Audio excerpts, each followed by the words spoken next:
All right, all right. Welcome everybody to our Friday YouTube Live with Mr. David Green himself. I am Kyle Ranke. I'm the Chief Operating Officer of the David Green team. And not to mention, get to have the title of David Green's best friend. Have known him for a long time. Super excited to talk with David tonight. A little bit about this market. This market is absolutely crazy. There we've seen a lot of highs, we've seen a lot of lows, a lot of really creative things happening out there, especially for buyers. Still, maybe some greedy sellers out there that think this is the market of old.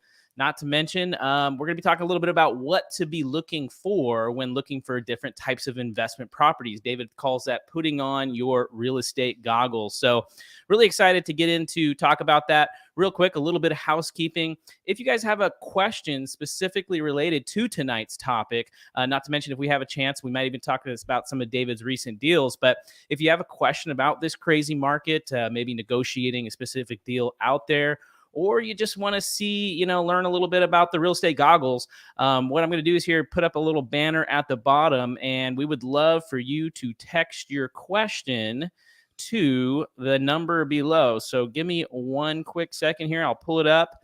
David, you've been traveling the country here for, I don't know what, the last 3-4 weeks and picking up a lot of properties. You've been in a lot of different markets, literally boots on the ground. Would you mind giving us just a little bit of a brief overview of what you're seeing market to market? Is it kind of the same thing in every market, or does it vary on where you're at and what you're looking at?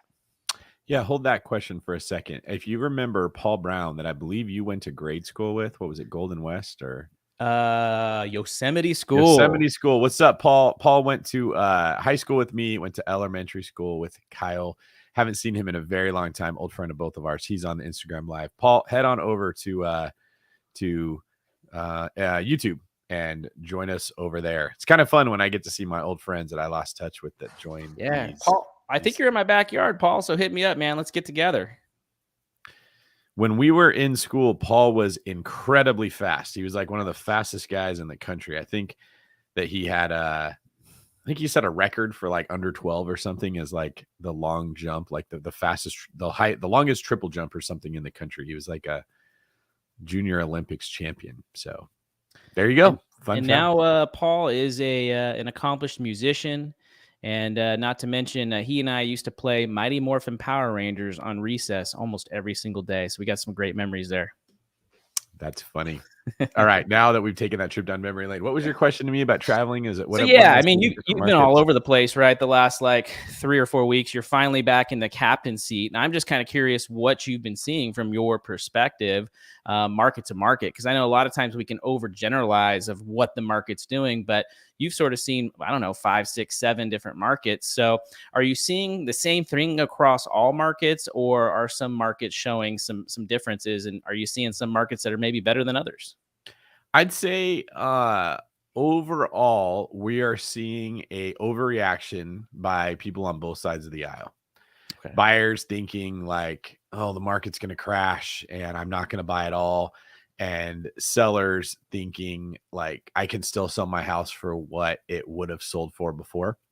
So I don't know this. There's no empirical data I have that I could quote here, but I would just say, like, based on my gut, what it feels like is about 20 to 30% of sellers are sort of becoming realistic. My house has been sitting for 80 days, 90 days. Offers aren't coming in. I see a lot of price reductions. I don't see big price reductions, right? We're getting to that point where they're willing to nibble a little bit. You're listed at 1.4. You're willing to drop it to 1.35. And there is, to be frank with you guys, there's some value in dropping your home's price even a little bit. We'll let Kyle, I'll throw it to him in a second here and let him talk about how when you lower the price of your house, it goes back into the people who are on a drip campaign and they see the house again. It's a good way that we get interest for clients that are priced a little too high. But you're not seeing $150,000, $250,000 price reductions like you will be seeing if rates continue to increase and sellers just can't sell. That's for the majority of them. So I'd say like 20 to 30% of sellers are kind of like starting to just accept the reality that you can't sell your house for what you used to. And then maybe 20 to 30% of buyers, I would say, I'm probably in that pool right now, understand there's an opportunity here that interest rates going up have increased or have decreased demand. So there's less people I'm competing with, which means you can get a better deal.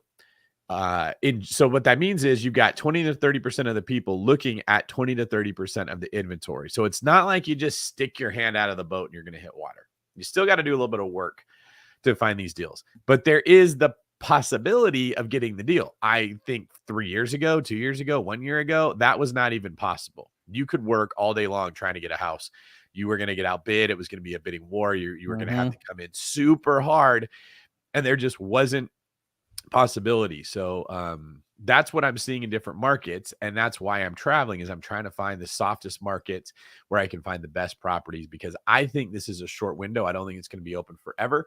I don't think rates are going to keep ticking up forever. And even if they do, I think that at a certain point, the buyers that are not in the buyer pool, that 70 to 80% I mentioned that are on the sidelines, are going to realize, oh, I guess it's not going to crash. I guess we're not going to have this huge apocalyptic event that we keep hearing people talk about. I need to go buy. And then when you get all that demand from all the buyers jumping back in the pool, you're going to have the worst of both worlds. You're going to have all the competition and you're going to have the higher rates. So I'm sort of taking advantage of the fact that when there's change in the market, rates going up, conflict with Russia and Ukraine, threats of wars with China, supply chain issues, COVID issues, whatever it is that happens that causes people to get worried about the overall economy, there's a freeze. Everyone just, oh, I don't know what I'm going to do. They wait. And that's when the smart investors take advantage of market inconsistencies. They pounce, which is kind of why I'm buying so many houses right now. And we can get into some of that. I'm very close to putting one under contract today that I've been working on for a couple days. But before, I want to give Kyle a chance to kind of explain why sometimes sellers will drop their price by a small amount to get interest in their house again. Yeah, so that's a great question. Dropping your price on a house as a seller is a very, very good strategy to use for a bunch of different reasons. Number one, if the market is declining, or we're seeing price reductions, or we're seeing houses go down in value, whether that be at a rapid rate or a slow rate, if it's going down, it's important for a seller to be able to get ahead of that. If the seller is always chasing the market and they're always behind in chasing the market down, they're going to chase it all the way to the bottom. So the first thing that we recommend to our sellers, if you're going to be doing a price reduction, you want to consider a slightly aggressive price reduction, somewhere in maybe the 4 to 5% range, depending on what it is. And what that does is it does a few things. Number one, David mentioned this a little bit earlier, it actually gets that property and refreshes it to the top of every single MLS feed, whether that be through Redfin or Zillow or Trulia or whatever people use to find homes. A lot of times it pops it into this new category, and it puts a new little tag that says price reduction. So it's automatically going to open the eyes of certain buyers. The other thing that it's going to do is, if you do a price reduction and you're strategic about it and you're smart, you want to put that price reduction right below a whole number. So for example, if your house was listed at $430,000 and you were thinking about dropping it to $400,000, you might as well drop it down to $395,000, because what you're doing now is you're capturing a whole new bucket of buyers, a whole new pool of buyers that you didn't even know were there before. And you find those buyers. And so now you've got maybe double the amount of buyers potentially that could be interested in that property.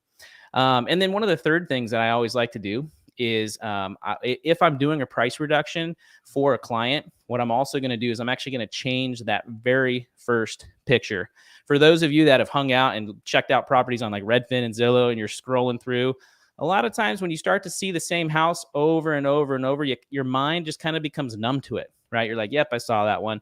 And you don't really give it a second thought. Your brain just pops over it. So when we change that first picture, that very first one that's being shown and displayed, that just kind of gives an opportunity to refresh in people's minds, like, hey, take another look at this one. It causes the consumer to slow down and maybe take a second look at it.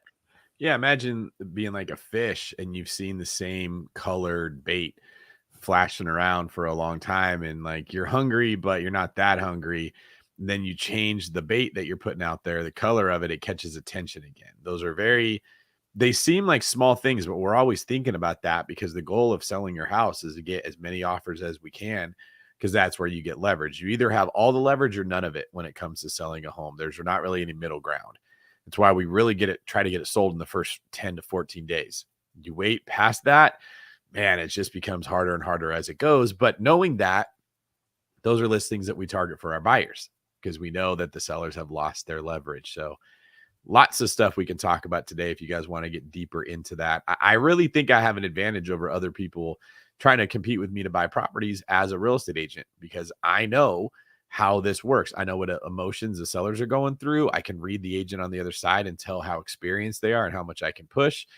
I have a little bit of an advantage also knowing how loans work because I have a loan company because I can structure the deals to be in my benefit. I can figure out a way to get financing that would work for me and would make the deal work. I can see BRRRR opportunities that other people wouldn't.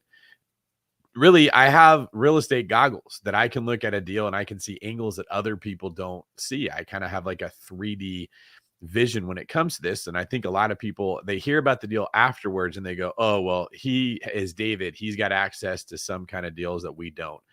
Occasionally something like that'll fall in my lap. Very rare. 99% of what I buy comes right off the MLS. I'm looking at the same stuff that all of you guys are seeing. I'm just negotiating it a little bit differently. I'm testing out the waters. I'm looking specifically for motivation. I'm taking all the information that Kyle and I have put together selling houses for our clients and using it to help me. So I don't know, Kyle, like you've heard a couple people that have asked questions about how I tend to look at real estate differently. I'm just curious from your outside perspective, like what does it look like to you when you hear me talk about a way to change a floor plan or a way to approach a negotiation, anything like that? Yeah, I love that because I went and looked at properties with David, I think maybe for the first time ever a couple weeks ago in Scottsdale. And the first thing that goes through David's head is efficiency, right? So we aren't kind of walking around the house and just hanging out and having a good time and chatting it up with each other. David goes in with one goal, and that's to go in and take a look and see if this thing's going to work or if it's not going to work. If it's not going to work, we're going to move on to the next one. So there really isn't any like extra or excess time being spent. He's very focused on efficiency. The second thing that I've noticed about you, David, is that you have those real estate goggles where you walk in, you see a certain floor plan, and you're like, you either A, say, hey, this floor plan is horrible. It's way too broken up, but you could open this wall, you could move this over here. But B, what you do is you look for the best way to maximize the revenue on that property. That's what I've noticed about you. You sent me a property today that you were interested in. I saw a detached, I think it was a 3-car garage. My first thing was like, you're going to convert that garage, aren't you? And you're like, you did say that. Yeah. So like, I'm now starting to look at it through the same goggles, right? I think a lot of people, when they first go into a house, they kind of just walk through and they're like, okay, yeah, can we fit some bunk beds in here? This seems really cool. But they're not looking at it of how can I modify this space? So can you maybe talk about like how that developed in you and sort of what causes you to do that now? I think the amateur investor wants the deal to be easy. So what they want to do is look at a whole bunch of different deals and try to find what they think is the best deal in its current condition. And they have this attitude that if they just keep panning for gold, eventually they'll find the nugget. So it becomes a numbers game. I've always hated when when sales coaches use the phrase, it's a numbers game. The reason I hate that is because it sort of insinuates that your skill level doesn't matter, right? Like take basketball, because I see that we got Paul Brown here on in the quotes there or in the comments. You can be a volume scorer. You could be a person that scores 30 points a game because you shoot 60 times a game. Right. And there is a stat that just shows points per game that looks really good. But those that actually know the game of basketball realize those are not the players you want on your team. You don't want a person that can score a lot because they have to shoot a lot. You want a highly efficient scorer, a person who has a high shooting percentage. So the more shots they take, the more likely they are to make those shots. If you were to tell athletes it's a volumes game, just keep shooting, well, that's how teams lose because you're wasting possessions, not scoring. Same is true when you hear people tell real estate agents, just call 200 people a day and say the same thing. And eventually you'll find some sucker that goes, okay, you can do it that way. But I would rather teach agents how to have a higher level of skill on the phone, how to read people better, how to influence people to make decisions so that you can find a person that is interested in selling that will trust you and will work with you. It's just the approach of, do I do a high level of volume or do I take a high level of skill? And I always wanted to be the player that made the right pass or made the shot rather than the one that scored all the time. And I think it's kind of the same thing when it comes to real estate investing. If you guys are out there analyzing deals with the bigger pockets calculator or whatever spreadsheet you have, and you're just looking at, okay, here's the house, here's the price, here's the expenses, here's the income. Does it work? Nope. Move on. You just end up looking for the same house that every single other person's looking at, and you're probably fishing in waters that other people have already fished for a long time, and there's no fish there. Because if the house was a great deal as is, somebody else has already bought it, unless you happen to be the lucky one that gets there first. And I go the other direction. Don't waste your time doing that. That's what you do when you don't know what else to do. You're better off looking for a deal where you see something that other people don't see. Now, sometimes that's a way to make a cash flow that other people can't. Sometimes it's a motivated seller. Like, we do look for opportunities to get deals under market value. But the one that we're talking about today that Kyle messaged me about, we can kind of get into that a little bit. That house was on the market for a long time. Like, let me actually see if I can see the days on market on this thing. It shows 297 days on Zillow.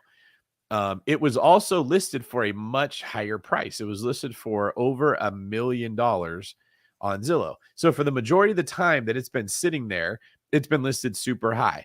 How did it cross my path? They dropped the price. They dropped it a couple times. It hit around 850. Now, if you look at that house and you go, oh, it's been on the market for almost 300 days and it's 850, I'm going to offer 600. You're never going to get that house because it wasn't at that price the entire time. That's what you would probably be thinking if you didn't have on the real estate goggles. But we looked up when the last price drop happened. We realized it was relatively recent. And at that price, you're actually starting to get to where this deal could make some sense. That's the first thing that I noticed. The next is, like Kyle said, this house was not used efficiently. They have the regular 4-bedroom property on a very big lot. It's in Blue Ridge, Georgia, which is kind of like a vacation area for people that are in the Atlanta area.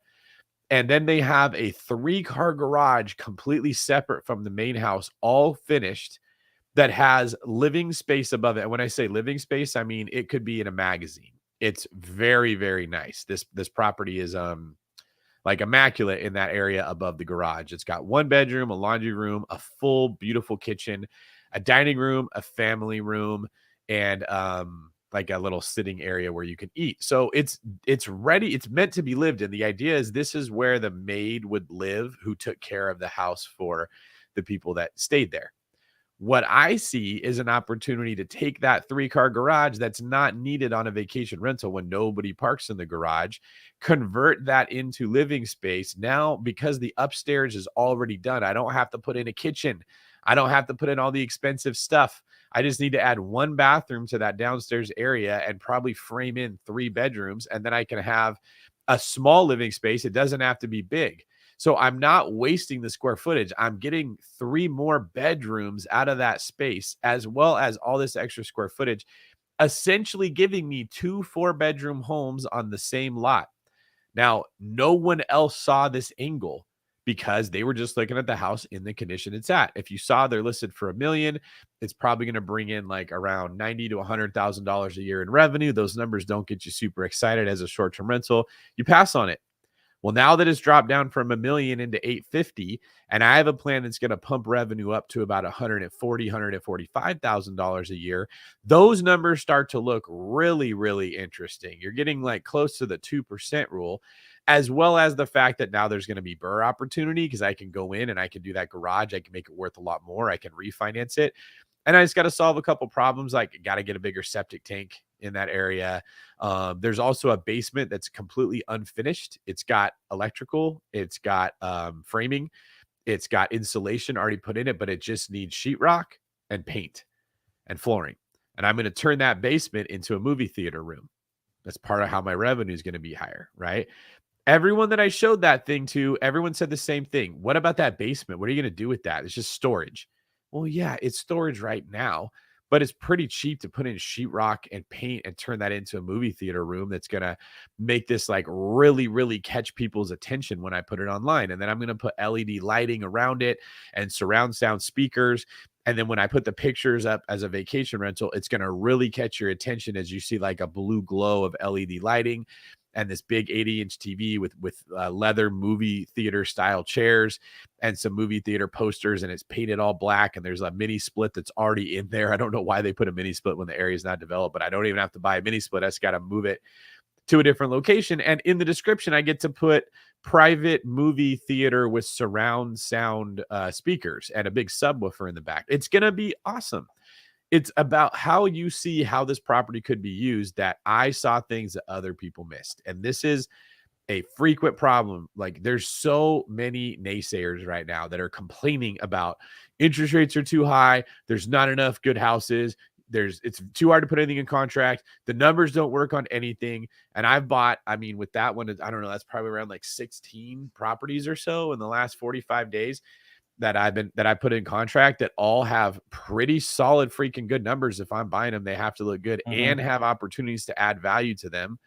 I think I mentioned briefly that this, not even including this house, the 15 that I've bought before this, if you add up all the equity, like the difference between what I paid versus what they appraised for, it's over $1 million, right? This is like buying equity. This is before forced depreciation. This is before all the other ways that you add value to real estate, just coming right out the gate, over $1 million in equity. And what's going to happen to these properties when the rates drop from 6 or 7% back to 3.5%? Do you think that the prices are going to go down? Right? I'm not buying cookie cutter cheap properties in terrible neighborhoods to make the numbers work. These are areas on big private lots, almost like estates, very, very good neighborhoods that are hard to get into. This is like the cherry type primo properties that you can get right now because nobody wants to pay the high price for an expensive home when interest rates are high. But these are the best places to be. So that $1 million in equity is going to increase even more when the prices go up. And like I said, that's before I go convert the garage. That's before I go take a 4-bedroom house. I bought one it's a 4-bedroom home. Get this, guys. That is 8,000 square feet. What? Okay. Yeah. There's a lot more than 4 bedrooms in that house. It's advertised as a 4-bedroom, 6-bathroom, right? That will probably be by taking these huge bedrooms and turning 1 bedroom into 2, because it's just gigantic. Some of them have sitting rooms that could be their own bedroom. And reframing how the square footage is used, I'll pump that up into like an 8 to 9 bedroom home with 6 bathrooms and 2 different game rooms. And that's before you get into the detached garage that has its own spa, its own sauna, its own arcade games. And then I have a 3-car garage. I can do whatever I want. I'll probably turn that into, like, you know how they have, what do they call that? Like midnight bowling. Remember that, Kyle? Oh yeah. That was a blast. Right. It was like, how would you describe what that is to anyone that hasn't heard of that? It's mainly for young teenagers and maybe a little bit older, in your 20s or 30s. But literally, they take a normal bowling alley that's usually just kind of, boring and stiff. It's where your dad and your grandpa used to bowl all the time, and they just turn all the lights out. They turn it into almost like a DJ club type of place. And they got lights everywhere, and you're literally just bowling in the dark and having a good time, listening to music, hanging out with your friends. Yeah, and it's like black lights, right? Like music, black lights. So what I think I'm going to do in this garage, because it's already finished and it's already paved, is I'm going to turn it either into a bowling alley like that or a putt-putt golf course, like mini golf. I don't know if everyone calls it putt-putt, but put in like maybe like 6 or 7 holes where I just have to lay down AstroTurf and have a contractor kind of like build out the wooden bumpers and put some holes in there. And people would go in there and there would be like swirling lights, LED lighting, music like put throughout the thing. So you can connect your phone to the Bluetooth speakers and play music. Cosmic bowling. Thank you. That's what we were looking for, Kim. This would be like cosmic golfing. Or I'll probably get a quote to see what it would look like to literally put in a bowling alley. If you could put like 3 lanes of a bowling alley in this garage, no one needs a garage on a property that's 2.5 acres big and has plenty of parking. So like, first off, you never could do this kind of cool stuff before short-term rentals. It just wasn't like you couldn't do that to increase the rent for your tenant. So we didn't have goggles like this. And then second off, you could never buy an 8,000 square foot house as a rental property because the price of it was going to be so high, you weren't going to get nearly enough rent. All of this stuff has opened up now that the hospitality industry has moved into housing. And that's kind of why I'm moving into it. And then there's the fact that I ended up getting that place because it sat there so long. Because think about it. If you're searching for a 4-bedroom cabin, you can buy other ones for around $800,000 to $900,000. Okay. This one was listed at 1.65. And they dropped it and they dropped it. They finally dropped it to 1.35. But if you're looking for a 4-bedroom cabin and this is showing up in your search and you can see other ones for 800 to 900, you're not even clicking on the picture of this thing, right? It also didn't look like a cabin in the pictures. It's made mostly of stone, which is really cool, but it doesn't have like logs or wood paneling. So it looks different than all the other stuff you're looking at and you just skip it. There's like a lot of that going on. So that's how this one sat on the market for so long, is people didn't understand like the options of what you could do with this house. And it'll probably sleep about 40 people when I'm done, which opens me up to wedding parties, church youth group events, entire sports teams that want to do a getaway, corporate events, like all kinds of cool stuff. People don't want to go up to this area. There's not a whole lot of houses that are going to sleep 40 people. So I'm guessing that I paid 122. It should appraise at closer to 1.7 to 2 million. Like, I don't know that the appraiser is going to give me all that because they hate going that high above the purchase price. They always just try to come in at value.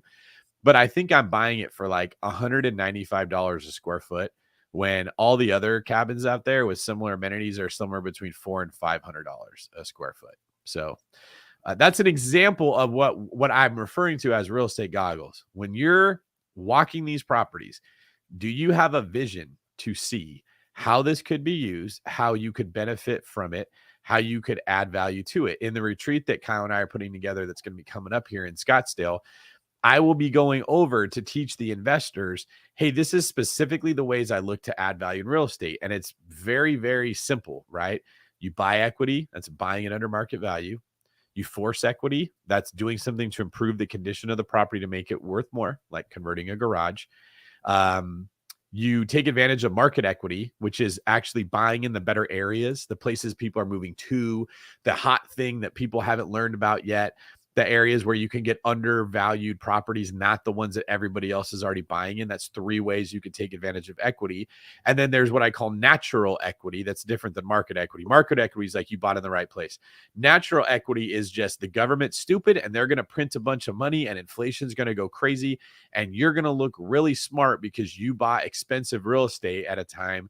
And when I say expensive, I don't mean like irresponsible. I just mean if on this $1.22 million house, if I take out $1 million worth of debt and inflation's at 10%, right? That's kind of like making $100,000. Now that $100,000 I made isn't worth the same as what 100,000 was before. That's the bad thing about inflation.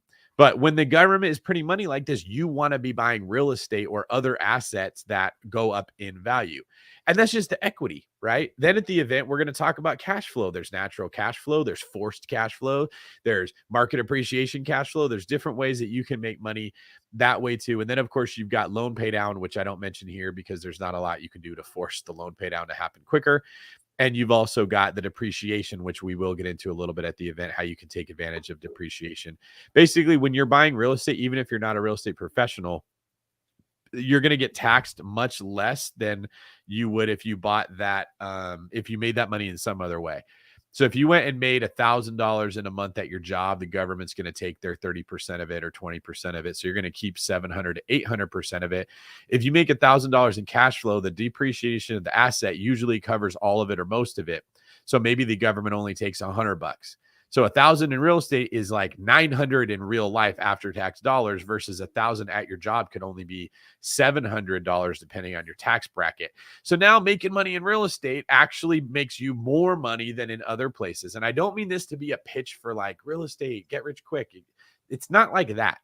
It's more like if you do this right, the odds are so big for you to do well. There's so many things working for you. Your tenant is paying off your rent. You added value to the asset. The asset goes up naturally. It goes up naturally even more if you bought it in the right place. You could buy it. You can't buy a stock for less than market value. You can buy maybe a baseball card, or you could buy an NFT if you're super good at it for less than market value, but that's not going to provide you with cash flow like real estate does. And then every single year that cash flow tends to go up from what it was the year before. And this is why I'm this this apologist telling everyone you guys should be buying real estate. And I get frustrated with all the people that talk about real estate's a scam, the market's going to crash, the whole thing's going to fall apart, as if it wasn't based on solid fundamentals this far. And guys, I just want to ask you this question before we move on to the next topic. Over the last 10 years, how many people have you already heard saying those words? How many people have you heard tell you this market is too hot? It's unsustainable. It doesn't make sense. It's gonna crash. Wait, don't buy. I've literally seen in the Bay Area houses that would have sold for $500,000 10 years ago selling for $1 million now. None of those people that told you to wait are stepping up and taking responsibility and saying, I was wrong. I cost you $500,000. I'm sorry. They don't say anything. They just scurry under their rock that they're living underneath, and they wait until the next time someone asks them their opinion and they say you should wait. There is no consequence if someone tells you to wait and not get in. And that's what drives me nuts, because if you tell someone to buy and the market crashes, they're going to hang you from the rafters, man. Like you're going to get tarred and feathered if you went out there and told people to buy and then the market dropped. But it's a one-way valve. It doesn't work the other way. Every single influencer or person who wants your money or wants to sound like they have credibility or wants to sound smart can tell you don't buy. And if they're wrong, they hedge their bet. They're fine. No one's ever going to hold them accountable. But do you realize you probably have lost more money not buying than you would have bought if you bought, than you would have made it, or sorry, than you would have saved if you had bought and the market dropped? They think they're saving your money. And maybe you might have like, oh, wow, if I would have bought and the market dropped, I might have lost $100,000. I'm glad I didn't buy. If you'd have bought 10 years ago, that would have been $500,000. Okay. So you'd still be $400,000 up. And that doesn't include the next 20 years of what that value of that asset's going to do. We're in what's supposed to be a recession. We are purposely raising interest rates. We're doing everything we can to slow down the natural market with real estate. And what's happening? The houses that were listed for too high are sitting. The houses that are priced right are selling. Kyle, doesn't that sound like how real estate market should work? Yes, absolutely. We're getting closer to normal and healthy. Okay. Like supply and demand are getting closer to where they should be. That is not a crash. This is what I wish it was like all the time. It'd be great if houses would sit on the market for 40 to 60 days before they sold. Buyers would have more time to kind of make sure that's the right house for them. They wouldn't feel pressure to waive all their contingencies. Like it's a healthier market to be in that we're in right now. This ridiculousness of the houses on the market, it's getting offers in one day for over asking price and people waive contingencies and you have no idea what you're buying. That is not normal, even though we've seen this for so long. It was never that way. Right. And because it's dropped from stupid hot to somewhat reasonable, we all think that's a crash.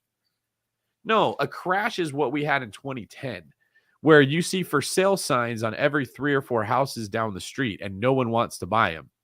Where sellers are begging buyers to take their house, where they're short selling, like I'm going to sell it for less than what it's worth. That is a crash. I'm going to sell it for less than what I owe on it. I will buy you a car if you will buy my house. I will hold the note of a complete stranger because I just have to get this thing sold. That's a crash. I'm not seeing anything close to that in any markets in the country. I don't know one market that has so many houses, so much supply more than demand, that they can't sell it if they price it where it should be. I think, honestly, guys, with rates going up, it's made houses less affordable, and now prices have come down. They should have come down more. Like, I think there's still, your monthly rate is a little more expensive than what it was before when rates were low and the price was high. Okay, so if they haven't even gotten to be less expensive than they were before, that shows you how much demand there is for housing. There's not a lot of it. And we're using real estate in more creative ways. If you think about the way that it used to be, like there's no renters, okay? There needs to be a house for every person to live in. And then you start getting that there becomes more tenants. Well, now you can have one person that can own 4 to 5 houses, but they have to give, of their 5 houses, 4 of them are going towards the tenant. So you can have a little bit more supply. Well, now with short-term rentals, with Airbnbs, with corporate housing, with people that bounce around, okay, one human being that was a tenant that stayed in one house might now stay in 4 to 5 houses throughout a year. They've got their primary that they stay at, that they rent. Then they've got the 4 to 5 different Airbnbs that they use when they travel, right? So now every house that's out there is being used by more than one person, which means we would theoretically need a lot more houses because we have more people staying in those same houses, but that isn't happening. They're not building more. So if I buy an Airbnb and people tell me, "Oh, David, like what if they build more homes?" Yeah, that would make the value of the asset go down for sure. That's probably what we need to do. But I still have how many people in a year staying in just one of my homes? There's probably going to be 20 to 30 people every year, maybe more than that actually, that are visiting every single property I have. So we can have more homes and still be okay because there's more people that are using them as we travel. And I just don't think that kind of thinking, those goggles have reached the masses yet. You never hear it. No, there's a verse Jesus says in the Bible where he says you can't pour new wine into old wineskins. And what he's basically saying is that when you pour wine into a wineskin, the wine continues to ferment if it's new wine. Okay. It continues to put off gases, and those gases stretch the wineskin, which is the container that it's in. So the new wine ferments and it stretches the wineskin. The wineskin grows with the wine and it fits. But if you pour out the wine that has already fermented and you pour new wine in, that new wine is now going to stretch the wineskin that's already stretched, which means it will crack, it will rip. Okay. And like the wine will pour out.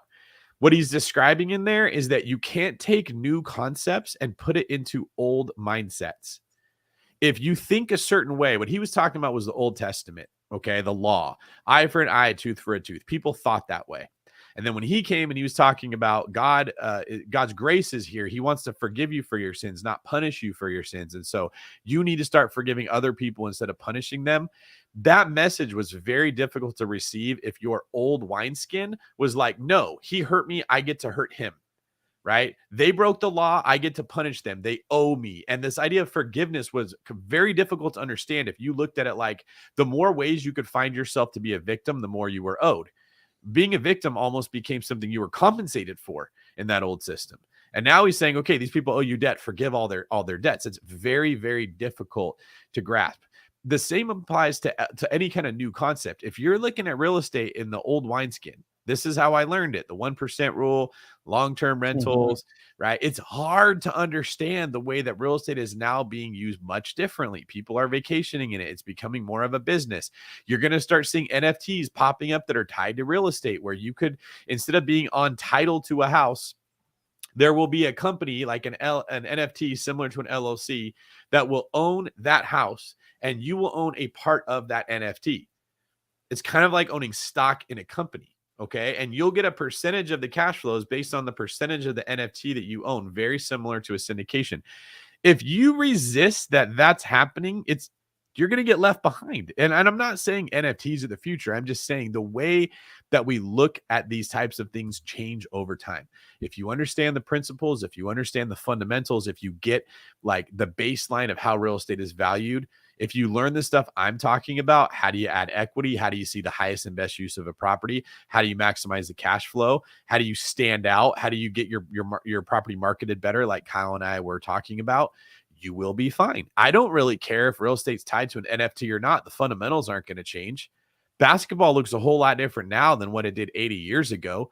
You didn't have LeBron James running around. Like LeBron James 80 years ago would have been the slowest guy ever out there. You didn't have people that were that tall that could move like him. You didn't have the rules that you have. You didn't have people like Steph Curry that could do the kind of stuff that they do. Basketball has changed, but the fundamentals haven't. If you understood the fundamentals of basketball, ball movement, trying to draw two defenders onto one, trying to move without the ball, trying to get spacing, right? That you can move a ball and you can pass it faster than a defender can move their feet. It doesn't matter what the game does. You're going to be okay. So that's why more of this information is coming out like right now, because we're trying to keep you guys abreast of the changes that are happening, but let you know the fundamentals don't change. That's really good. Thank you, David. But before we get off of the goggles conversation, I want to talk with Dominic. Dominic's here. He's actually got a goggles related question for us. But before we do that, I want to put up, Daniel Kim made a comment. You bought 16 houses in 45. Wow. 45 days. I'm wondering, should we start like a new challenge, kind of like a 75 hard, but call it 45 hard? Buy a house every day. Yeah, I don't know about that, but I think honestly, this would be like a really cool topic for us to talk about in the future, because 16 properties in 45 days 16 escrows is one thing, right? But 16 new operations that you have in 45 days is a ton, right? And there's this kind of big operational overhead that comes with that. I think that'd be pretty cool to talk about in the future, what you're doing, what the team's doing to help make that a lot smoother. Yeah, you can't do it by yourself, first off. And it's kind of like if you've ever worked in a restaurant and you've had you can maybe handle 10 tables at a time if you're super good. That's like I could get to that point at a certain period of time, but I couldn't handle 7 new tables at the same time. If I had 10, I need you to space them out. So like every 10 to 15 minutes, I'm getting another one as I'm closing one out. Like the spacing really, really matters, because when you get a new table, the majority of the work is front loaded. It's like that with real estate, right? I could have 15 properties I'm managing, but I don't want 12 of them in escrow at the same time and then 12 of them hitting the market at the same time. That's what was tricky about the 1031 that I had to do. So yeah, like you don't want to do that, but we're actually putting together literal spreadsheets that have step-by-step lists of everything that has to do. Like I'm looking at my spreadsheet now, right? On page 1, I have a list of all the investment properties that shows the price I bought them for, the current value they're at now. That would have been what they appraised for, the loan balance, the monthly payment, the equity that's inside of them, and the interest rate. And I want all that there so I can quickly look at a house and decide, do I want to refinance this one to get a better rate? Then I have another sheet that's going to track on the same sheet on another section, it tracks the cash flow. And I want that because if I can see the cash flow of the property in a month, I can quickly determine the return on the equity in that deal. So I can know which one of these properties I should sell. What's the worst performing property? Then I move on to the next tab, and that's a list of all the offers that I've sent out on other homes, because I don't always write it at asking price. So we write an offer, they say no. I tell the agent, okay, you're going to follow up every single week. If it's one of the David Green team agents, they make a task in our CRM called Brivity that reminds them to follow up with the listing agent to see what's there. And then I have that list so that I can ask the agent, hey, where are we at with this one? Did the sellers change their mind? Have they had another price reduction? What do you think we should do? I have a third tab for the properties that are under contract, and that tab has a column for all of the pertinent information, like what we paid, the closing cost credit, additional closing cost credit, is the home inspection scheduled, all of that stuff. And then underneath it, the transaction coordinator for the David Green team created a second list of here's everything that if we were an agent, we would be doing to close this house, so that you can make sure that your agent is doing everything they're supposed to be doing. Then I have a tab for properties that have been closed and the furnishings that have to be bought for them. A second property for the properties that are closed that have a rehab going on. And then there's a list of all of those properties, like for furnishings, where I make notes when I walk through the house and I say, okay, we're going to put an arcade game there. We need to order bunk beds for this area. The flooring needs to get fixed here. I want to get patio furniture out there. We need to replace this with a smart TV. I put all those notes into this spreadsheet so that they don't get lost. Because it's very easy when you get several properties going on to just kind of like lose track of where you are. So in the future, we will be able to, for the people that are like taking a course that we're teaching on how to manage investment properties or buy investment properties, this spreadsheet will be available to all of you guys. So if you wanted to be buying properties, you want to make sure stuff doesn't get dropped, you'll be able to follow it. But like Kyle said, you really can't do it without other people. Like it's pretty much impossible when you're trying to do it at volume. And it's a very logistical problem that needs to be undertaken. And so a big part of that is like the trust that you have in your team to be able to execute and make sure that stuff is being taken care of, because there's a lot that goes into, especially short-term rentals. All right, well, let's get Dominic on here live. So Dominic's question is, he's looking to get his first property regarding the actual goggles, and it's going to be a triplex. He's planning on short-term renting 2 of the units as one unit for something different in the market. He wants to know if he's overthinking this. So Dominic, you want to, did I get that right? You want to maybe clarify a little bit more what your question is? For sure. First off, thank you both for making yourselves available for these every week. I know I do, and I'm sure everyone else gets a ton of value out of it. So thank you. So my question is, I want to get my first property, and I want to do a house hack using FHA loan.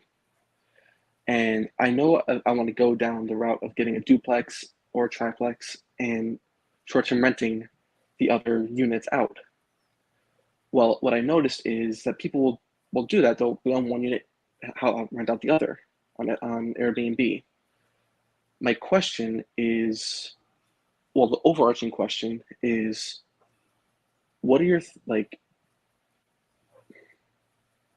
am I overthinking or oversimplifying that I want to use 2 of the units as 1 unit. So when I put on Airbnb, it's as 1 property. That way it can still be in there in FHA as a FHA loan. Are you asking me about if you can still use the loan if you plan on renting out 2 of the 3 units? No, because I'm pretty sure that I can. Because I'm pretty sure you said that before. The question I'm asking is more along the lines of, I know where I want to go as far as house hacking. Should I try to go out there with the intention of looking for what I want to find, or play with the defense gives me, find a property and be like, hey, how can I use this to still accomplish my goal? I like that. Okay. That's a good way to phrase that. The first way to answer that question is, do you have enough capital to take what the defense gives you and find a way to work with properties that come your way? Or do you only have enough capital to get like a house before it's going to take a long time before you save more? I would the former. I'd be able to take what the defense would give me. Good. The reason I asked that is you got to be a lot pickier about when you shoot your shot if you only got 1 shot, right? Kind of like, I guess the analogy would be, it's a Hail Mary. You only get 1 last play in the game. The defense is giving you a great run up the middle. That's not going to work. You have to force that. You got to find a way to find the open receiver, right? Whereas if it's, the beginning of the game, there's plenty of time on the clock. That's like you having a lot of capital. You absolutely want to take what the defense gives you. That's really the way that I invest in real estate. I don't get frustrated by like, man, I got 1 shot. I have to go long. No one's open. This sucks. That's where all the frustration comes from people that are trying to invest in real estate that don't understand it's not as simple as just go out there and look for the house and just buy it. There's a lot of different ways you can make it work. So what I would say for you is you should house hack a new house every single year. The defense gives you a freebie. Almost impossible to mess it up. Once you know what you're looking for, right? It's kind of like a check down pass. You're going to get 8 yards every single time, and you get 1 of those plays every quarter.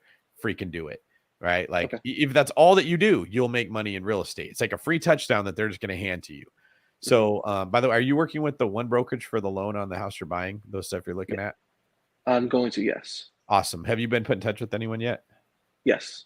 Okay. Who is it? Who are you working with? Brandon? Braden, probably. Braden, yes. Not bad that you actually got very close there. And I'm going to give you the pass on Brandon because you are probably thinking of Brandon Turner. So you're good there. He's my inspiration for my beard. What can I say? Yeah, there you go. So if you can house hack a deal every single year, it's like having a super strong running game. You're going to win. You should do that and put as little down as possible. Okay. Other people will tell you to put a big down payment on a house because it's safer.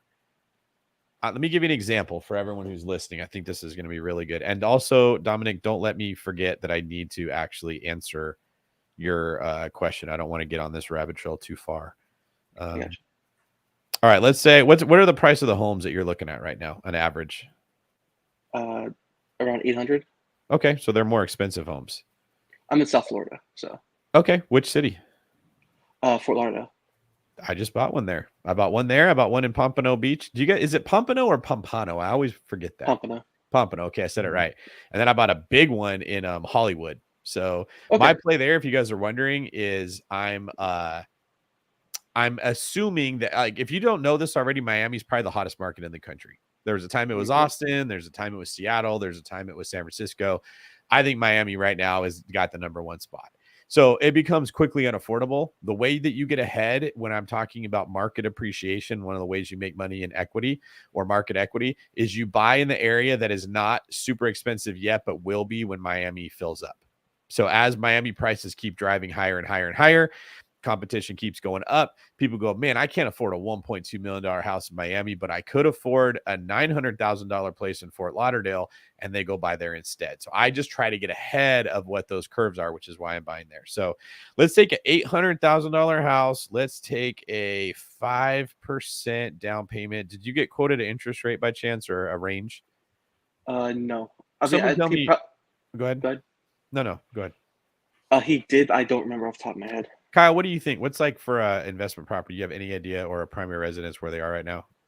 Primary residence, I've seen them in, depending on the type of loan product, it's in the sixes, like low sixes, maybe high fives. Okay, so let's go with 6.5 for an investment property loan. If you're putting 5% down on an $800,000 house at 6.5%, your principal and interest is going to be $4,800, 4,804. Okay. Now let's say that that's if you're putting $40,000 down. Let's say you bump that up to 15% down because some Dave Ramsey disciple told you like this is the right way to do it. Okay. You're going to go from putting 40 down to 120. Your payment is going to drop. What did I say it was before? 4,804 to 4,300. Okay. So it's $500 difference. I'm not making it sound like $500 isn't a ton of money. Okay. It's not. But you could probably make $500 waiting tables at a restaurant 2 or 3 days out of a month. Okay. Mm-hmm.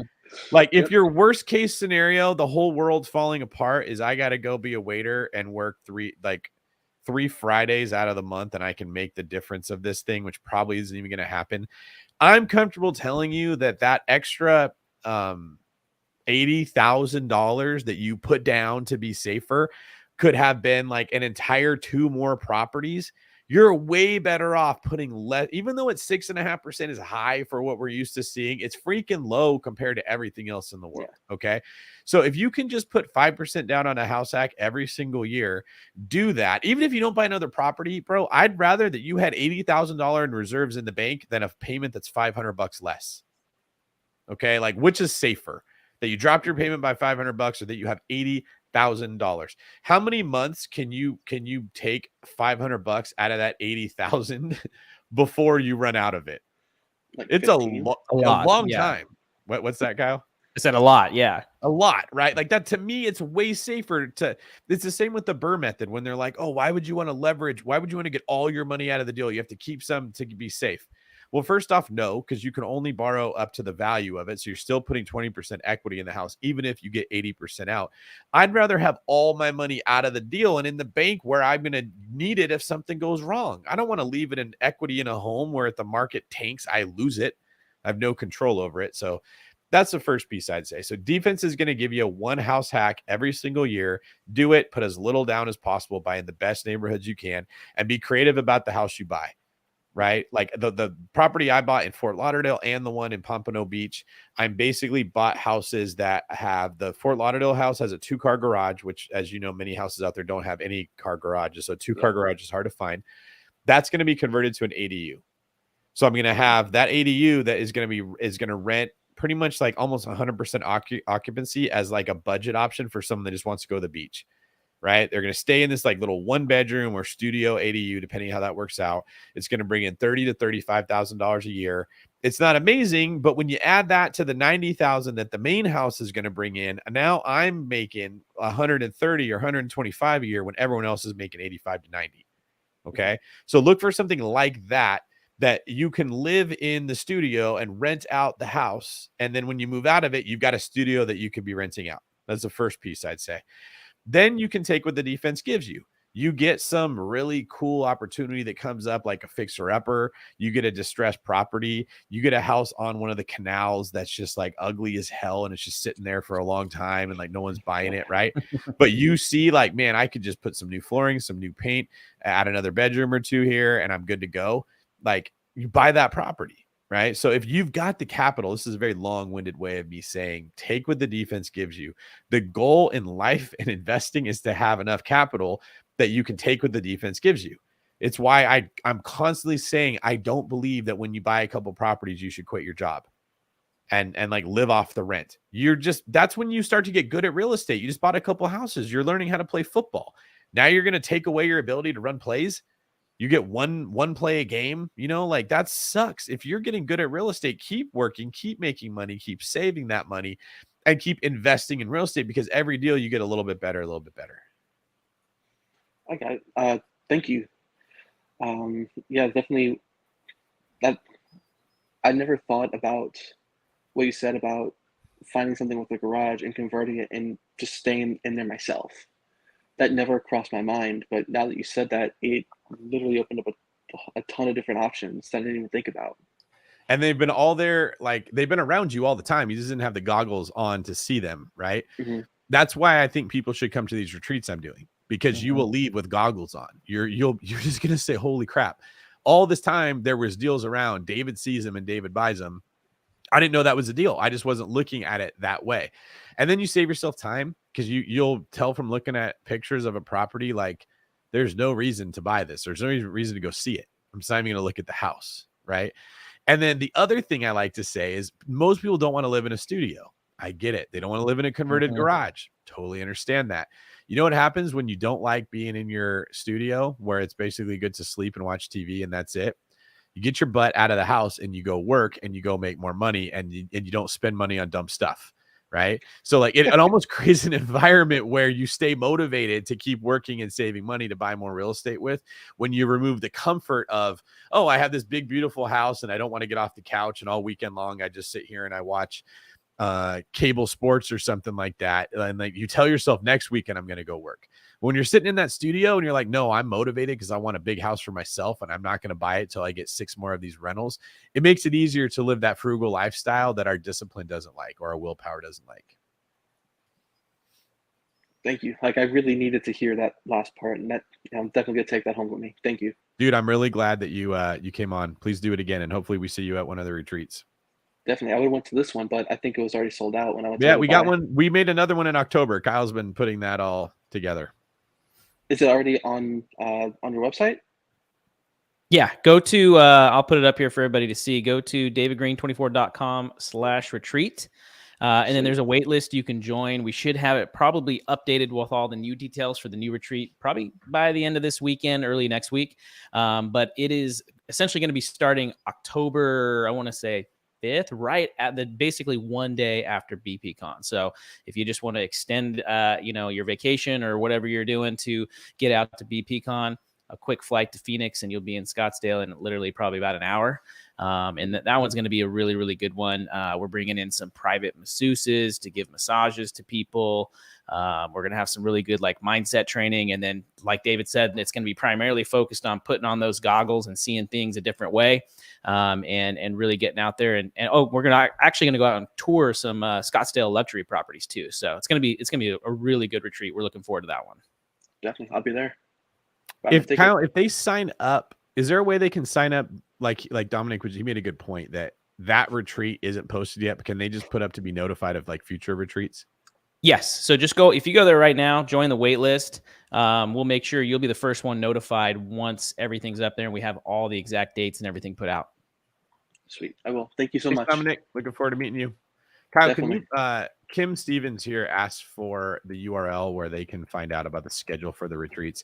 Can you put up the website where they can go? Kim, we don't have a schedule yet, but we have a waiting list. So when we figure out like, okay, this is going to be the dates for the retreat, this is going to be where it's at, then we make like a little flyer that has the information. But right now, like these are new. This first one sold out really quick, so we have a second one coming in October right after BPCon. Then we'll probably, if that one sells out, we'll probably do another one the next month in September, and we're just gonna have to figure out where the locations will be. So if you're on the waiting list, when we figure out, hey, we're gonna do this one in Tennessee, we're gonna do this one in South Florida, like wherever it is that we end up doing them, you'll get notified of it. And then the cool thing about Scottsdale is you're going to get to see the house that I bought with Rob. So the event is going to be in the house, and some people are going to be staying at the house and other people are going to be staying at other luxury Airbnbs that we rented out for people to stay in. Anything you want to say about that, Kyle? Because I know you've been working hard on it. Yeah, you're if you go and you end up attending, you're gonna get to be personally shuttled and chauffeured by moi. I'm gonna be driving the van and getting everybody loaded up, and there is a lot going on behind the scenes and getting it ready. But yeah, your best bet if you want to kind of, we don't have a calendar of events, but we probably will, especially coming up for 2023. We'll probably have a calendar of events for the entire year, and that's for anything David Green related. So that's not just retreats. That could be meetups, that could be seminars, that could be speaking engagements, that could be anything. We're going to have an events page where you can kind of learn about where David is, what he's doing, how you can get there, all that good stuff. But your best bet right now to be notified about future retreats is to go to davidgreen24.com/retreat, join the wait list, and then we'll let you know when the next event is. Good point there. Actually, you know what? While we're on this, does somebody mind going to davidgreen24.com and just telling me what you think about the website? Because I never talk about it, and I don't, and it's because I feel like I'm an old man when I say I have a website, because I don't know if anyone uses websites. Everyone says I have a TikTok, and it took us so long to make the damn thing that now I don't know if they're like even in style anymore. So could you guys go to the website and tell me what you think of it and what should be included in there? Because like Kyle said, the goal for 2023 is to do way more speaking. So I wanted to do this during COVID. Man, I was like, the TED Talk that I did, I was supposed to be doing it with Gary Vaynerchuk, David Goggins, Jordan Peterson, and Seth Godin. That was the lineup that we were going to be doing it with. Well, it got delayed so many times that all those guys backed out. I think Michaela Peterson came instead of Jordan. And then I didn't recognize some of the other people that were on the lineup because COVID just dragged on forever. So now you can finally travel again, and I'm getting back into the swing of it. Me taking over as the host of Bigger Pockets has a lot to do with why I didn't travel as much. I'm kind of make like 3 to 4 shows a week now. Frankly, you guys know what it was like with Brandon leaving. There was a bit of a panic. Like, we got to make sure that the guests or the listeners of the podcast don't stop listening. I don't want them to feel like there's no value to be given there. So for the last year and a half, I've been just like, man, nose to the grindstone, trying to make the content as good as we can. I put out the Seeing Green episodes. I put out the coaching calls. I put out the regular ones with Rob. I do the state of the market stuff with Dave Meyer. Well, now that's a sort of become somewhat manageable, and just like I can anticipate what my schedule is going to look like. So the goal is that we do more of this stuff. We put on more conferences, we do more retreats, we do more meetups, and now that I'm buying a lot of real estate, I have a lot more information to share with you guys. But this is like the best time ever to catch me, because I'm talking to agents every single day. I'm solving problems every day. I'm putting stuff in contract and seeing what it looks like, and running into the problems with ordering the furniture and working on the spreadsheet and dealing with the people that are trying to do this and ordering the arcade games and learning all the stuff about this. Like, this is the best time ever to be learning from, because I'm in the thick of it. Versus before, when I was kind of growing the David Green team and then growing the one brokerage, I was buying maybe a couple properties a year. There was a couple of years I didn't buy anything at all, like just way too busy writing books and doing everything else. So now it's kind of like I'm coming out of retirement, and it's a lot of fun. So, hey, Paul, thank you for saying the podcast is so awesome and you listen all the time. Kip Stevens says the site looks good and user friendly. That's pretty cool. Susan says, did they freeze up, or is it just my connection? Did anyone else see us freeze? I don't think so. Anthony, have you seen us freeze? I froze a little bit earlier, but it's been a while. Okay, cool. First off, let me just say your hair looks amazing, and I appreciate you getting it done for me. Yeah, like if I shaved, I think Anthony and I would look almost exactly the same, but I just have bigger bags. Yeah, I've actually got these like beautiful flowing locks, but just because of you, I shaved them all off. So appreciate that. That's why we chose you to come on the show today. That's not true at all. All right, what's on your mind? So, my question that I posed was, is my real estate agent a killer? Like, is my agent, she's nice. We've been working together. We're looking for a short-term rental in Scottsdale, 1.25, 1.45 million. She's responsive. She sends videos. I like everything about her, nothing bad. But how do I know if she's the one that's gonna get the super deal? Like, find the agent that find the agent or find the seller that's willing to take a pretty big price reduction. How do I know? Good. I've never worked with an agent out of state before. This is my first out of state experience. Okay, man, there's so many things we could talk about here. I'm trying to think of where we should start. First off, let's just answer your question directly. No, you don't have a killer. You have a waitress. And we talk about this on the David Green team all the time. So I'm not being critical of your agent. This does not mean she's bad. Okay. It is human nature in sales. Are you familiar with the DISC profile, Anthony? Have you heard of that before? Yes, I have heard of it. Okay, so it's like a personality assessment that helps us understand what we value in communication. Most salespeople that do well, especially real estate agents, like human beings. They are typically high I on the DISC profile. And they love making people happy, and that's what motivates them. So when we run into this problem all the time with our own agents, because they're all high I's and they don't think like me. I'm like a a lion that wants to hunt. I'm like, I'm going to go sniff and find the house I like and then take that thing down, right? And I'm going to then teach you guys, this is how you take down a zebra. This is how you take down a gazelle. This is how you chase it, because I love the hunt. But most human beings and most real estate agents specifically aren't wired like that. And this is one of the reasons that I got out of sales and became the CEO of the real estate team is frankly because I don't have the capacity to talk to human beings all day long, because I don't have a high I score and it wears me out. I like to hunt. I don't like to talk, right? Most, like, I don't know if I'm comparing myself to a lion, which is a bit arrogant, I suppose, but like most agents are like a parrot that just wants to squawk, just want to make a lot of noise and like entertain you, or a monkey that just wants to swing around on the branches, right? So the problem you find with every real estate agent is they want to be a waiter. When a waiter takes direction from the person at the table. So you go there and you say, "Hi, folks, I'm Kaylee. Can I get you something to drink? Yeah, I'll have a Coke. Let me go get that for you." And they go get the Coke, and they bring, "Anything else I could get for you? Yeah, can we have this appetizer? Sure thing." And they go get the appetizer and they come back. "Are you ready to order? Do you have any questions? Can I help you?" They're so excited to help you. But most waiters don't say, "Yes, I can get you a Coke. We also have bottled root beer that you can't get anywhere else. It's a fantastic. You've never had anything like it. Do you want to try that, or do you want to stick with the Coke?"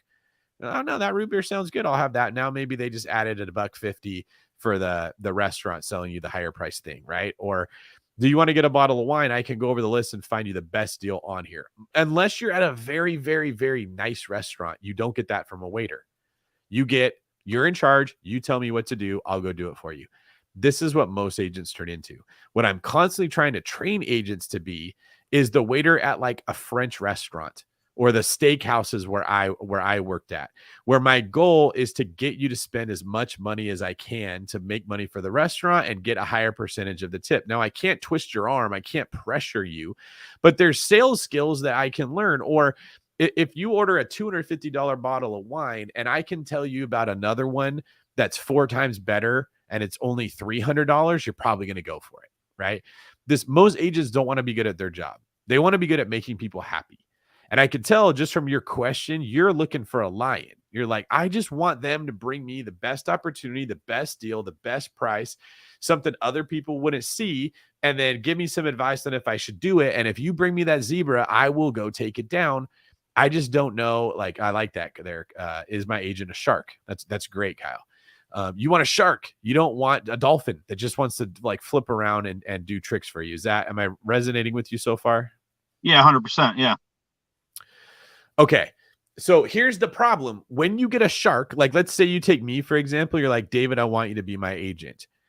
It comes at a price. Okay. I'm not going to hold your hand. I'm not going to call you every day and be like, "Hang in there, Anthony. We're going to find that deal. You got this, man. Just wait." Right. I'm not doing any of that. I'm probably not even going to talk to you unless the deal comes along. And if it does, and you hesitate and you don't move on it, and I show you that zebra and you don't go eat it, I'm not hunting for you anymore. I'm not going to be your scout. Right. So it's very hard to find someone who has both. In fact, if you find someone who has both, they become so busy you can't work with them anymore. It's super hard to find that person. Like, imagine you had a waiter that was that good, that could upsell you on the best steaks and get you to the best thing, and they knew the wine list inside and out. They're probably not working at that restaurant very long. They're going to go sell Ferraris or yachts. They're going to go do something else where they make more money. So just like by nature of the real estate industry, you're never going to get the best person at taking down a deal. You're going to get the person who makes the most people happy, because most of her clients are not investors. Most of her clients are people that just want a house to live in. Okay. So if you're going to work with a shark, you're going to give up some customer service. You're not going to get the dolphin experience. And if you're going to get the agent that calls you back, texts you back, super responsive, does everything you like, goes to the house, makes you videos, never complains, just wants you to be happy, they're not going to be the killer that's going to take that deal down. They're not going to be the pit bull. So you kind of have to learn. This is what I tell people. You got to look at your agent like an asset, not as like a person that works for you. You're the CIA, and you got to figure out like, which person do I want to assign to this mission? So maybe she'd be great if you were buying a house with your wife and your kids, and it was like you guys were picky and you were dragging your feet and you were nervous all the time. She'd probably be wonderful. But if you're looking for this, you almost want someone who's much more dry, much more driven, probably owns properties themselves. Like they were like, I would buy this one or I would not buy this one. That's what I'm looking for. I don't need hand holding. I need you to get out there and find me the pieces that I need to make the deal work. Or you own property there and you just like, don't waste your time. We're not looking at this one, or you should look at this one and here's why. What are you thinking so far? Well, so a couple things. So she does own some short-term rentals, which is one of the first things that I asked, which is one of the reasons why I settled on her. So I did interview quite a few. So I guess I'm thinking two options. Option A is there a different line of questioning and a different approach that I need to take to get that side out of her? Or do I start over again, start from scratch? And then if I do that, what questions do I ask? How do I then filter out the next one to find out if they're that person? Because the hand holding thing is not necessary for me. I want the 1.5, $1.6 million house that meets all of my needs. That's gonna DSCR both on a long term and a short term, and I'm gonna get it at 15 to 20% off, something like that. It's been on the market for a long period of time. I want to find either the seller or the seller's agent that's in that position to make that sale. Before you got rid of her, I'd give her a chance. And this is what I do. I'd be very direct and I'd say, hey, I really appreciate you going and making all these videos and doing all this stuff. I know you're doing that because you're trying to give me the best experience possible. Do you mind if I share with you a better way that you could win with me? She'll say, sure, because she's a high eye. She wants you to be happy. You say, I don't even want you to go make a video of the property unless the seller is super motivated. So what I'd like is for you to put a search together with houses that have been on the market 40 days or longer. And I want you to call the listing agent and say, hey, I got a guy who likes your $1.4 million house. He could pay 125. Are we in the ballpark or are we way off? And if the listing agent goes, no way, and laughs at her, don't even look at it till it's been on the market 70 days. She should just make a note to check back in 30 days and see if that house is still available. We have a CRM that makes it very easy for an agent to make themselves a note. And then in 30 days, bing, it pops up and it says, call the listing agent for this property with the phone number you put in, and they can do it. And then she calls the next one on that list. Hey, I see you're listed at 1.3. You think we got a deal at 1.2? I got a guy who's pre-approved at 1.2, but he can't go up to 1.3. Oh, that's a little low. But I mean, if you got me something, I'd show it to the sellers. Well, can you call them right now and ask them if 1.2 would get them excited and they'd take the offer? And maybe they come back and say 1.2 won't do it, but they're really interested, and you write it at 1.210 or something, right? And then you let your agent negotiate for you. I would probably go that road before I just gave up on the person completely. But in general, you just have to make peace with the fact that most agents will not be self-directed. They don't have the guts to get in there and like put the deal together. Ryan Serhant had a great line that I heard him say one time. He said, you don't work for the buyer, you don't work for the seller, you work for the deal. And a lot of clients want to feel like their agent is on their side, like you're on my side, right? But agents won't make money if they're just on someone's side all the time. And clients won't get houses if someone's just on their side because their emotions are often ridiculous. You want an agent that can, in order to make this deal work, I need to be $100,000 less than what it's going to appraise for. And I need to find, and it still needs a cash flow. So I got to go do the work of digging that deal up. I got to go find this. And very few agents are going to do it. So like what I'm doing when I'm buying like this is I literally put maybe 2 scheduled calls on the calendar every Tuesday and every Friday, every Tuesday and every Thursday, where I go over with my agent, what have you seen and what would work? And I stay top of mind that way. I make sure that they're on this call and I'm like, okay, here's the 10 properties that I found. What did you hear about on every single one? They give me an update. I say, okay, I need you to go make a note, call this person back in a week, text this one. I have to be so direct, Anthony, with telling them exactly what I want. And then they're great. Oh, he wants a Coke. I know how to get a Coke, right? But if you're like, well, I'm kind of in the mood for a white wine. I think I want to have fish, but I'm not really sure. And they're like, okay, well, tell me when you know what you want. What you're looking for is for them to be like, I talked to the kitchen and they have a chicken special that we can actually do at half price, even though it's still fresh. You want that in addition to your steak? And you'd be like, hell yeah, bring it along, right? They just don't think like that. Most agents won't take that perspective. So you got to be the one to jump in and direct them. Okay. Yeah, that's sort of been my approach, and that makes sense. I was wondering if I could kind of ask you a follow-up. So if I am looking for something with a substantial price reduction, potentially, at least to start with, what is your thought on getting something under contract at slightly higher than what you want to pay, knowing that you're probably going to ask for more off on inspection? Is that ethical? Is that a strategy you use? What are your thoughts on that? Okay, so it's not a good habit to get into. There's a couple things I could say about that. First off, if you know you're going to do that, you're probably better off not to, unless you're only asking for like 5 to 10 grand. If it's like significantly that you're going to come in and ask for less, your agent's usually putting their name on the line for you, and like they're the one that's going to look bad when you do something like that. What we do on the David Green team to avoid this ever happening to our sellers is we have our seller pay for the inspection report ahead of time, and we give it to you. Like, here you go. We paid the $500. This is everything that's wrong with the house. Ask for what you want in your offer. So it stops people from doing that. So part of me is kind of like, if the listing agent is dumb or the seller doesn't want to pay full commission or doesn't want to pay for the inspection report, they kind of deserve a little bit of that, right? Like, they made the buyer pay for the inspection. Now the buyers are going to come back and ask for $7,000 credit. But I think what you're talking about is probably more like a $50,000 price reduction, right? Potentially, yeah. Depends on how bad it is. Yeah. So, but it's probably not. I mean, if it's really bad, then 50,000 is warranted. What you're talking about is coming more down in price than would be warranted just to make the deal better. Yeah, I mean, you can kind of get a sense based on a walkthrough and an idea of what I've done some contracting. I've built a little bit, so even just from pictures and my agent's walkthrough, for example, I can kind of get a sense of maybe what it might cost. So instead of including that in my initial offer, maybe I make the initial offer a little bit higher to entice them to get it under contract. And then they got some skin in the game. And then when I come in with the inspection, if it's somewhere in that ballpark, then I try and get that extra amount back. I've never tried that before. I don't know. I don't know what you think. If the inspection report was rough, right? Like, literally, like, the HVAC's bad, the roof is bad, like, there's a bunch of shit wrong with it. I'm assuming this is like, we have a clean inspection and then we're going to come ask for $50,000 less. That's tough, right? Yeah, I'm not going to make anything up. That's for sure. Or if there's some stuff wrong, but what you're asking for is significantly more than what it would cost to fix it, they're probably not going to go for that. They're not going to like it. And then your agent might start to work less hard if they see that happening. So I don't like, in apartment complexes, that's called retrading. In general, it's not that good.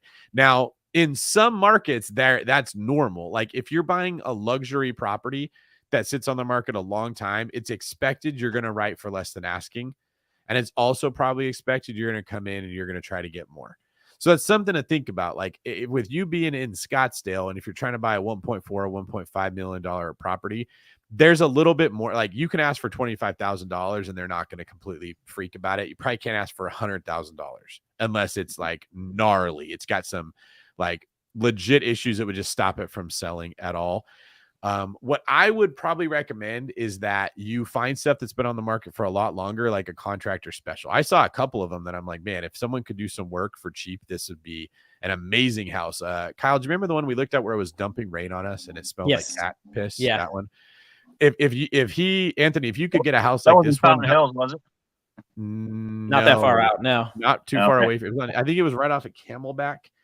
It's one in Fountain Hills. It's been on for about 400 days. That's kind of in that ballpark. She mentioned that one to us. The same agent that showed us this one was talking about that one when she was showing it to us. It was a huge lot, like amazing, but the house itself was just rough. It needed all new flooring, all new paint. Just, I don't know, Kyle, how would you describe it? Yeah, it was super dark, super compartmentalized. It felt really smaller than what it actually was square footage wise. Yeah, there was cat urine somewhere in there, but yeah, it had a lot of issues. So you could go get that one for less, and then you could come back and be like, hey, after digging deeper, I'm going to have to spend this much money on all this stuff. I need you to drop the price a lot. That would be okay. Okay. But if it's like a turnkey house, really good shape, and it just shows there's a couple broken roof tiles and you're trying to get it for $100,000 less, that's not a good strategy. Okay. You're thinking the right way though. Have you written offers yet? Like, have you got it close to getting anything in contract? Yeah, I've written some offers. I'm kind of starting off with some sort of home runny kind of offers where I'm just sort of throwing out some. There was one that was 1.5. I wrote it for 1.25 with 2% in closing cost.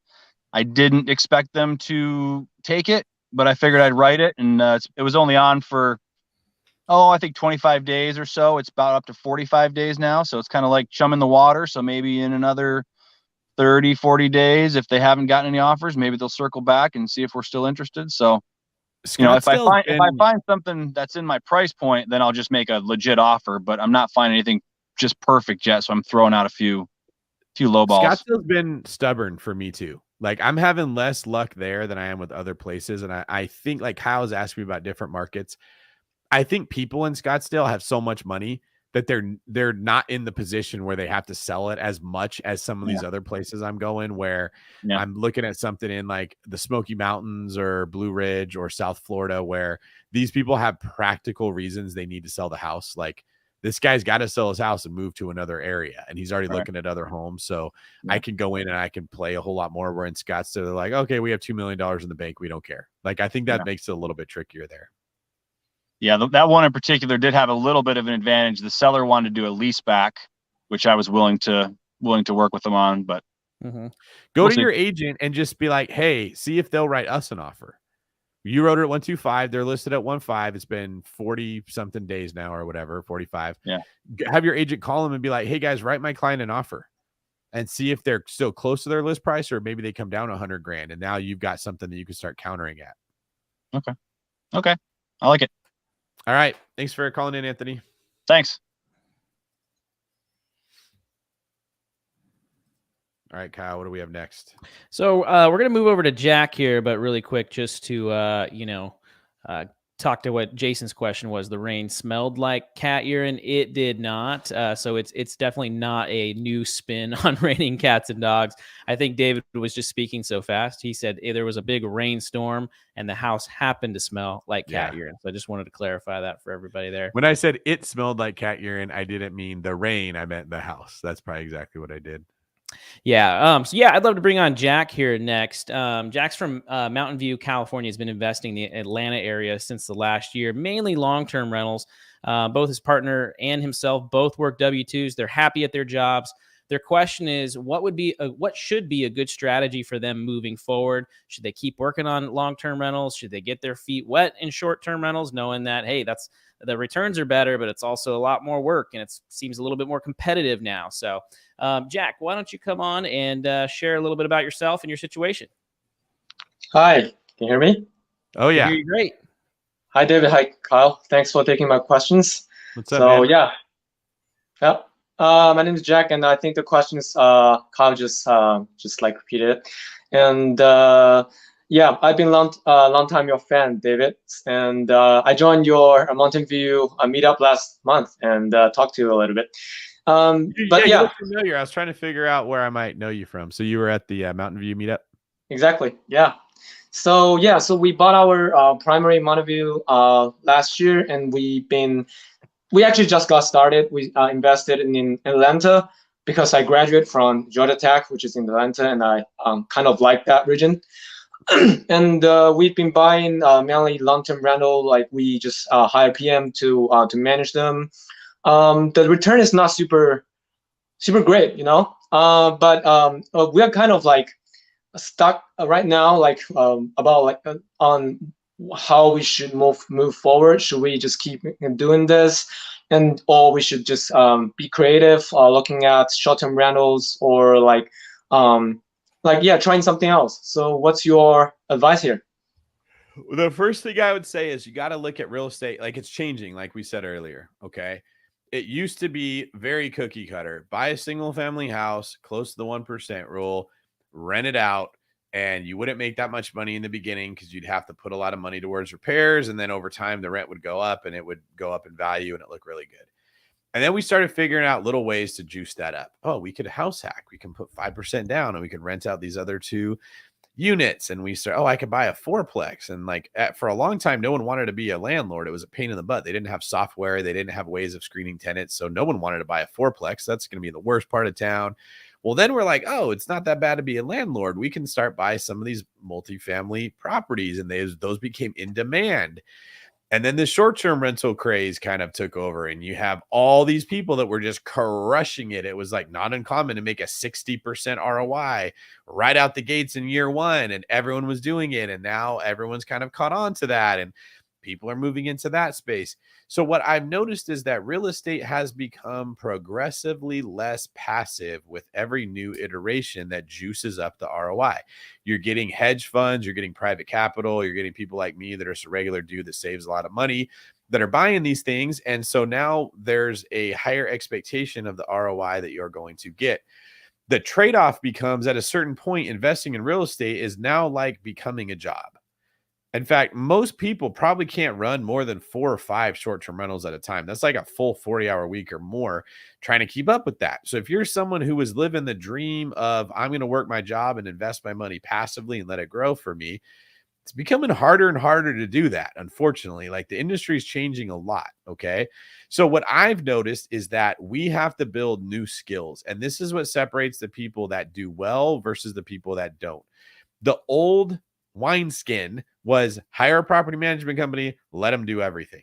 Well, it starts to become super hard to cash flow on a short-term rental if you got to pay a property management company 25 or 30% when there's someone else that's willing to do it themselves and they're going to make a 15% ROI on that property. And so like they're good. And now they're willing to pay a price higher than you because you got to pay for management. That deal doesn't work for you. So now you almost have to start to manage it yourself. Like you could do a property management company if you bought it 3 years ago, but people buying stuff now, most of what I'm looking at in Scottsdale, it does not pencil out unless you manage it yourself. Like it just isn't making money and it becomes tricky, which means I now have to build a business skill, not a finance skill. Okay. Finance skills, it used to be real estate was this simple. And it's amazing that we still complained about it back then, but just don't spend your money on dumb things. Buy a property that cash flows, you win. 2 things you had to get right. Make sure it cash flows. We talked about this all the time. I'd write blog articles like, know the numbers. That's how freaking simple it was when I started. And then have the money to buy it. Don't buy a car. Don't buy a big fancy house for yourself. Don't run up your credit card bill. Put that money towards real estate instead. And we complained about, delayed gratification, but that's all you had to do. It's not that simple now. And it's getting progressively less and less simple. Now, you either have to manage that property and work your job around it, or you got to hire a person to manage the property that is less than a property management company, and then you got to manage them. So what I'm realizing is it used to be discipline and finance that got you ahead in real estate, buy it and wait. Now it's discipline in finance and discipline in business skills. You have to find a human being. You have to figure out a way to use virtual assistants. You have to automate the stuff so that one person can do that job without being completely burned out. You got to have people skills that you can tell if this cleaner is actually going to show up on time or if they're not going to show up on time. Now, I've told you guys all about the amazing deals I'm getting and how it's working, but what I've yet to see is how well I do with managing this new portfolio. I might come in and completely lay an egg. It might be rough for me as the cleaners don't show up and the guests complain about things and my staff is like, we don't know what to do. This whole thing could go completely crazy because operations are very different than actual acquisitions. For a long time, operations, there was nothing to them. You hire a property management company, I'd pay them 8%. There wasn't much to it. The tenant would have to do it themselves. As real estate's becoming more complicated, I got to build more skills. You got to build more skills if you want to get in the short-term rental market. If you don't want to go through all that, which no one would blame you for, you got to be okay with lower returns, right? So hearing that, which of those 2 roads seems like the better road for you? Oh, that's awesome. Yeah, thanks for answering my questions. Basically, I need to learn more and just like putting more time in that to get more return. Yeah. So I don't know. I'm happy to learn more. I love learning real estate. Like I've been reading a lot of books and like listening to every episode of your podcast. But I think there's a kind of like practice theory gap. Like when you know something, but when you start doing something, it's like totally different, right? Yeah. So you want me to comment on that, or did you have a different question? Okay, I guess I just have one more question. So how do you think about the syndications right now? Like, is it worth? Because I don't have that much time spending doing the whole stuff. Like, do you think syndication is a good idea? if that's a good operator, that could be where more people start going. Is the syndicator, it's their full-time job. They're going to put the deal together and find a way to make it profitable. And the person like you that doesn't want to have to actually manage the property can get a higher return in a syndication than they can buying the property. Here's why that's tricky. When we talk about return, and this is one of the things that I'm just sort of on a, I don't know what you want to call it. Like I'm on a mission to challenge people from looking at real estate as a source of cash flow only. Okay. There's many ways you make money in real estate. You make money through market appreciation, forced appreciation, buying under market value, paying down the loan, natural appreciation of your rent going up, which would be cash flow. And then like 1031 exchanges where you can trade up there. You could build equity and turn it into cash flow, but and then loan depreciation. So tax depreciation. So you've got 5 main ways. I think you've got depreciation, loan pay down, market appreciation, cash flow, and then forced appreciation that you do to the property. We tend to only talk about cash flow. That's what everyone they leave out the other 4 and they only talk about that. Okay. So the problem is you can go buy a long-term rental and you can just look at the cash on cash return and it's 8% or 6% and you're not super thrilled about it. And a syndicator can say, I'll get you 12%. And that looks like a clear, better option is go with a syndicator versus the long-term rental. And my only caveat is risk. Like, are they going to lose my money? But it's not that simple. If you look at the internal rate of return as a metric that you're using, and then you look at the long-term rental that's getting a 6-on-6 cash on cash return, but you look at what it's going to do over 5 or 10 years of the value going up. You look at what the loan pay down is going to be. You look at the tax benefits. Now the internal rate of return on something that you hold for 10 years might be like 28%, 32%. It looks way better than what the syndicator was showing you. And the reason that I don't want to say I'm like against cash flow. I obviously like it as much as everyone else. I just see it's misleading. It's tricky. It's like this bait and switch where they pull your attention over here. And if they make cash on cash return, the way you look at real estate is very easy to give you other options that are better. But if you look at the internal rate of return and you're holding it for a long period of time, you're way better off to own properties, even as long-term rentals instead of as short-term rentals. Okay. I would even say if you buy a long-term rental in Atlanta 5 years ago, that got you a 3% cash on cash return, you did way better than a person that bought a short-term rental condo in a market that has not grown, even if they got a 20% cash on cash return. Okay. When you look at the whole picture, your strategy is still superior to other people's. It's just for some reason in our industry, no one talks about the other things. They only talk about cash flow. My speculation why I think that happens is people can sell you their course if they can sell you on cash flow. If some guy can say, I'll teach you how to make a 20% ROI on your money, you'll take a short-term rental course.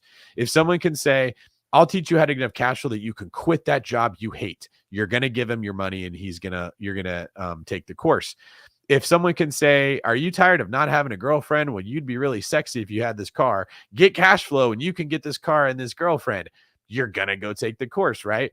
If I say, I'm going to teach you how to build equity over the next 10 years, you're like, what is that going to do for me? I need a date for Friday. I need cash flow, right? And that's why I think in our industry, it is so easy to fall into that trap. And I just want to highlight, because I keep having people that go on Bigger Pockets or complain and they say, David says cash flow doesn't matter. David says cash flows. It's not that it's dumb. I'm not saying it doesn't matter. It is a piece of the whole pie. It's like looking at a basketball player and seeing how many points per game does he score. That is lazy. What if he's shooting the ball 70 times a game? That's actually hurting your team. You want to look at all the metrics that determine how valuable that person is. Like wins above replacement would be a really good one. Or, now they started coming out with the plus or minus numbers. Like when he's on the floor, their team scores 6 points more over a certain period of time than the other team. And they're looking at all the metrics. To me, Jack, that's what the internal rate of return is. So if you're going to consider a syndication, if you're going to consider a long-term rental, don't just look at cash flow. Look at the internal rate of return of buying real estate. And what I found when I did that is buying in high growth areas like Atlanta, where you bought in better neighborhoods that aren't headaches. you will still outperform the short-term rental people that are running around, spinning their wheels, driving themselves crazy, not able to work a full-time job, and they're bragging at all the meetups where they're like, my property made this much money ROI. And that's true. However, are you factoring into that the time and energy you spent managing it? Right? A true ROI only is like, I just gave my money to this person. It did nothing. I gave it to the bank. I bought a stock. I bought crypto. I did whatever. And the money came back. If you go buy a business, you buy a pool restoration company, of course your ROI can be higher than if you bought a stock, but you're working in it every day. And that's kind of what short-term rentals are. So don't get misled by the people in my industry that are just talking about cash flow all the time. Like, look at the whole picture. If the long-term rentals actually perform better, like the reason I'm buying them is not because I want the cash flow from long-term rentals, believe it or not. Do you know why I'm buying the properties I'm buying? Have you heard me talk about it, Jack? I guess that's part of my questions too. Why are you buying short-term rental if you are you buying like high growth region that they can be converted to, that they can easily be converted to long-term rental, so you have lower risk? A lot. Some of them could, but no, it's not that. The reason I'm buying long-term rentals is that I need the property to make enough revenue to pay for itself. And I want to buy the best houses in the best areas where I have the best opportunity to get up below market value. When rates go up, the cheaper homes, it doesn't really affect the demand for those.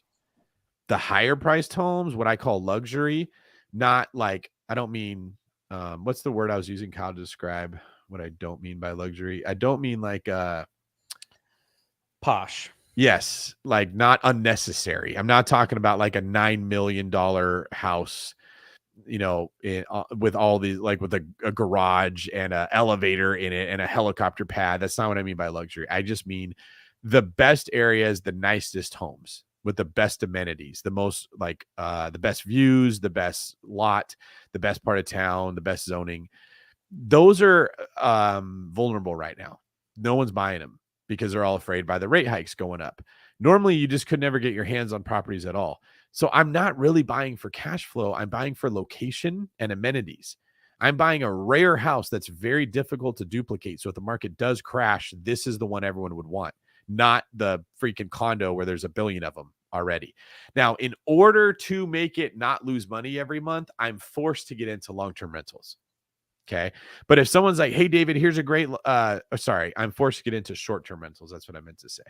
If someone brings me a deal and they're like, hey, David, here's a condo for $300,000 with a 50% ROI as a short-term rental, I would say no, because it's not that I'm saying no to the ROI. I'm saying no to a $300,000 condo where they're everywhere. I want something unique, different, gonna hold its value, and I'm forced to use the short-term rental method in order to make it cash flow.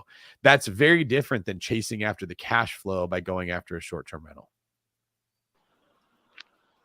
Gotcha. It's just the principles of real estate. It's the fundamentals, right? Like location, location, location. And then I see weaknesses in the market in the higher price point homes because there's less people looking, and that's how I'm able to get some of the equity that I've been able to put together. Got it. Thanks, man. Appreciate you coming on. Yeah, thank you so much. This is really good stuff. We've been talking about goggles, right? We've been talking about goggles for the physical property itself, for goggles to choose the right market, goggles to choose the right agent, and then even goggles to choose the right loan type. I mean, there's so many ways that we can spin it in terms of we have to have the right goggles and we have to look at it through the right lens. And even with Jack right there, I mean, that's a really good talk about, hey, you got to look at it through the lens of what is this property going to actually do for you for the long term, instead of just looking at it the old way or the way that everybody else is saying. And I think that's the key to being successful at other things in life. You'll hear me say, if someone provides a strategy and they're like, you should do this, I always, if I don't know if it would work, like let's say someone brings up NFTs or crypto or some infinite banking or like some strategy that it sounds too good to be true. You just don't know. This could be the best opportunity ever, or it could be a complete scam and there's no way to know. The question that I run that through is, do other things in life work this way?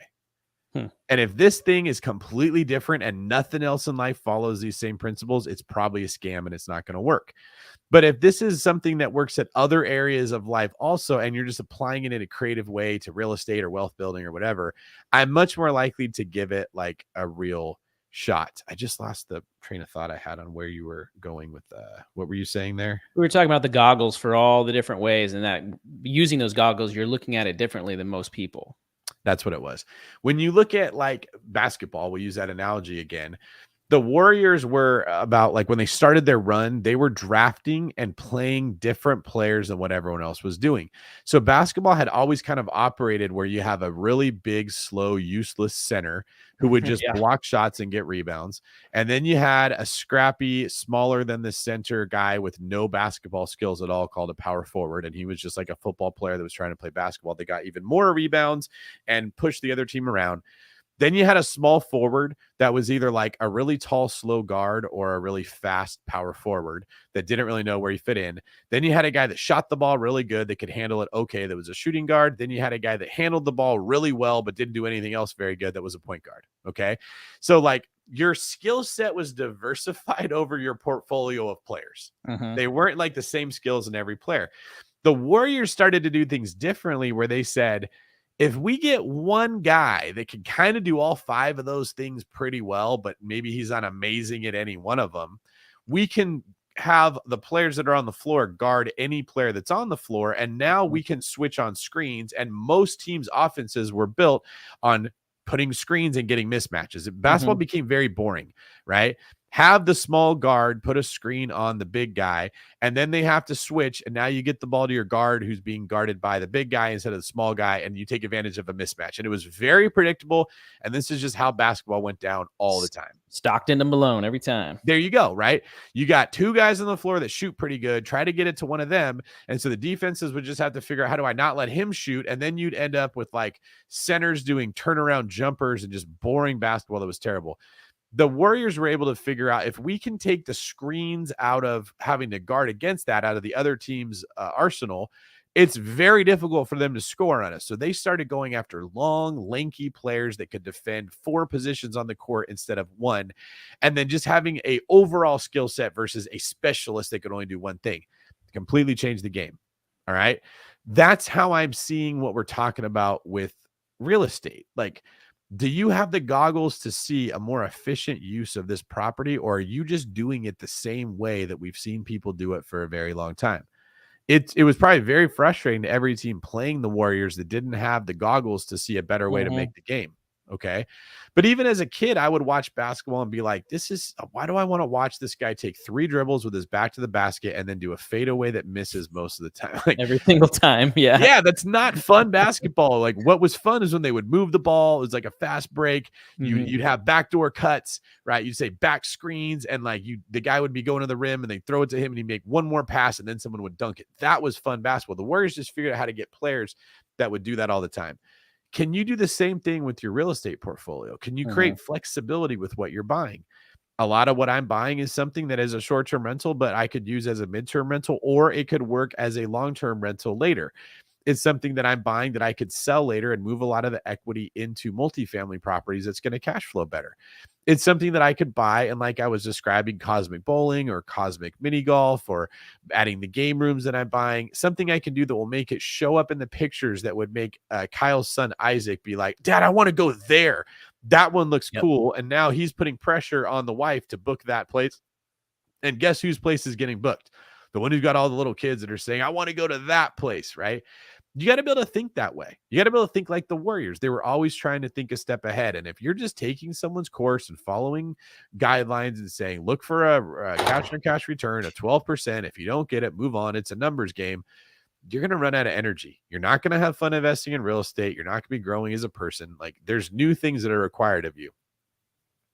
Yeah, that's really good. And look at it through the lens of like a parent, like you said, right? What are the kids going to say? What are the parents going to say? Is there a specific area of that house where the parents can just throw all the kids, and then the parents can go lounge somewhere else by themselves and kind of have a built-in babysitter in a sense? Yeah. Sometimes when you go on vacation, especially as a parent, that's not a vacation because you still have your kids with you and it's a full-time job. But if you can figure out activities, things that make them happy, things that make the adults happy, it's a win-win for everybody.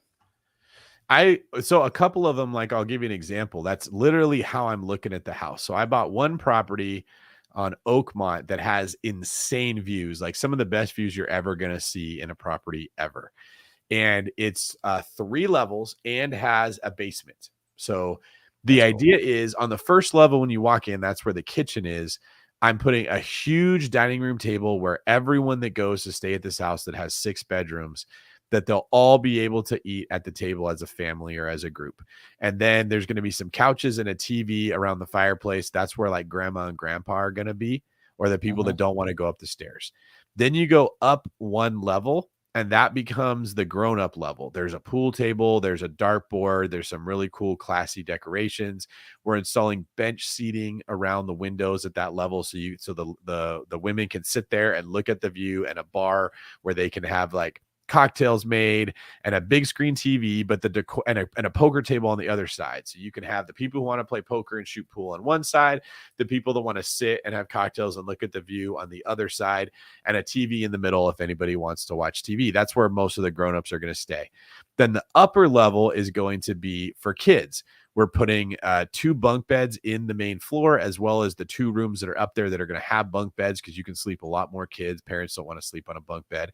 We're having like bright colored furniture, like bright red and bright blue couches put in, gamer chairs that kids are going to love, and then 2 TVs with hookups for an Xbox and a PlayStation so they can bring their games up there and they can play it.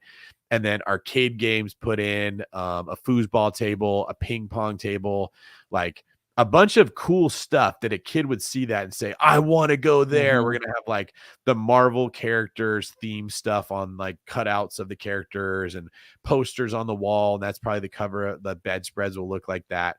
And then the basement that I didn't talk about, that's going to be a movie room.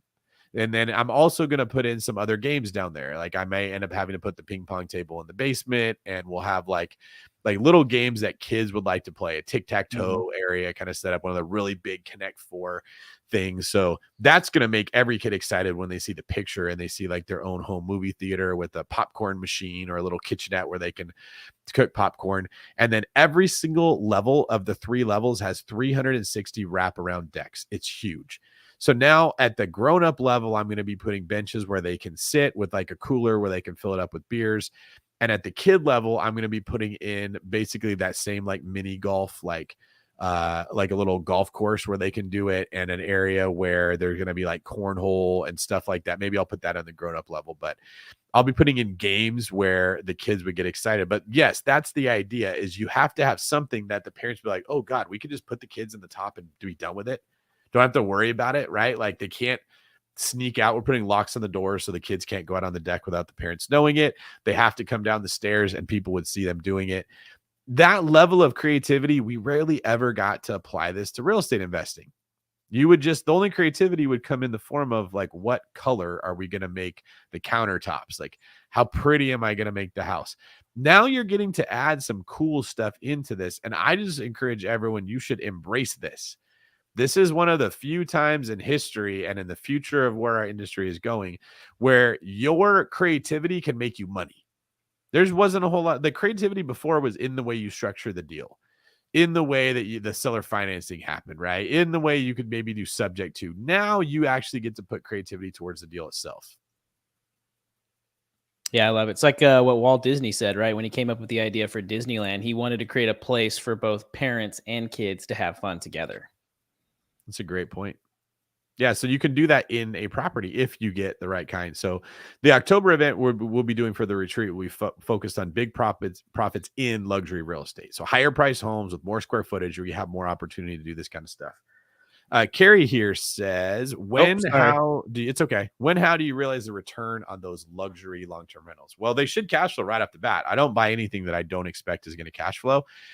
I don't expect it to cash flow super solid right off the gate. What I'm picturing is properties that I'm buying that the family goes and has such a good time that they go back to the same place every year. I'm trying to set mine up so that they're different than all the other cabins you could stay at, or different than all the other houses that you could stay at, so that they don't say, hey, let's go back to South Florida. Let's go back to Texas. Let's go back to Tennessee. You say, let's go back to that house. That's where we make our memories, where the kid goes in and goes, this is my room and I sleep on the top bunk, right? And like that type of thing. When you get more and more people that are visiting the same cabins, now you start to get booked up more. There's less vacancy. You can start to charge more because there's more demand for the property. And every year they should get the cash flow should increase more and more. And then the other element is like most of these I'm buying coming into equity. Like it's not uncommon for one of these houses to have more than $100,000 in equity the day it closed. So you're already making like some income or some money right off the bat, and then cash flow should get stronger every single year.